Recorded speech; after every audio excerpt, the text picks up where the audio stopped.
That your article early last year about one scout leader abusing his scouts and his position brought forth other scouts who had similar stories to tell about other scout officials and leaders. Nodding, so I guess we surmise the record. In the end, Zuckerman wrote not about one case of pedophilia, but about a series of cases. It started with a 14-year-old scout who refused to listen to his elders. That would be explosive anywhere, but this was the Grand Teton Boy Scouts Council. Scouting is an official part of the Mormon Church, which is dominant in the region, to expose the dirty secrets of scout leaders in a small religious town is to run a very high risk. For in Idaho Falls, there's a high comfort level with strict Mormonism and limited tolerance for those who don't fit the mold. And Peter Zuckerman does not fit the mold.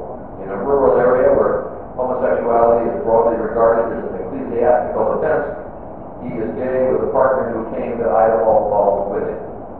The mold that Peter does fit is the kind of reporter who has a thick skin and is willing to take chances. He had a great story in his sights, decency on his side, and no threats, and if there were threats, could make him back off. Fortunately, he had help. His newspaper is owned by his employees and is unafraid of showdowns. Editor Dean Miller gave Zuckerman the time he needed, which is not easy to do, as we all know, with a small staff, and had the courage to publish what his reporter had learned.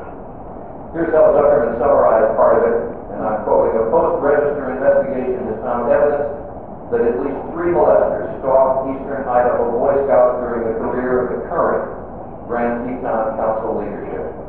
Victims said the molesters presented the facade of respectability. In all, Peter found evidence of more than 24 cases, many of which came to light, as I said, after his first report.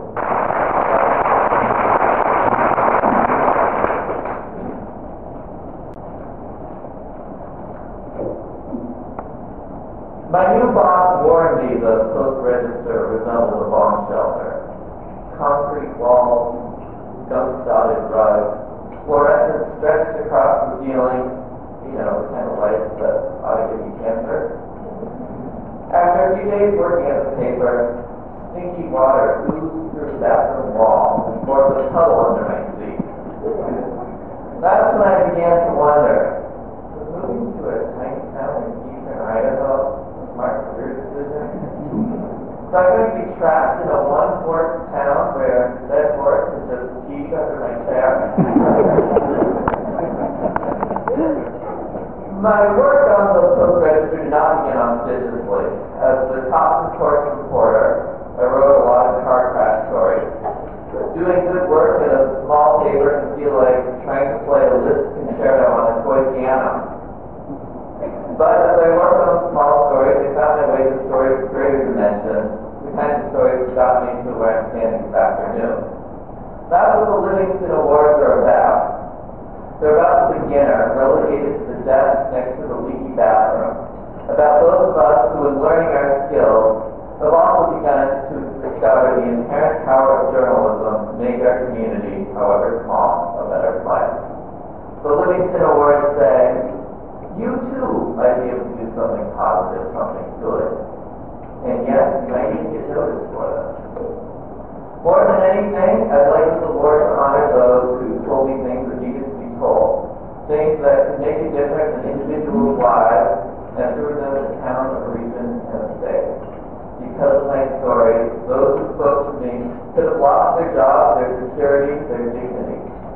I can only promise to try to do what all journalists strive to do, to discover, verify, and reflect the truth. Despite the risk, just about everyone talks to me anyway. That's real courage, and it still happens every day. So, in my case, the system worked.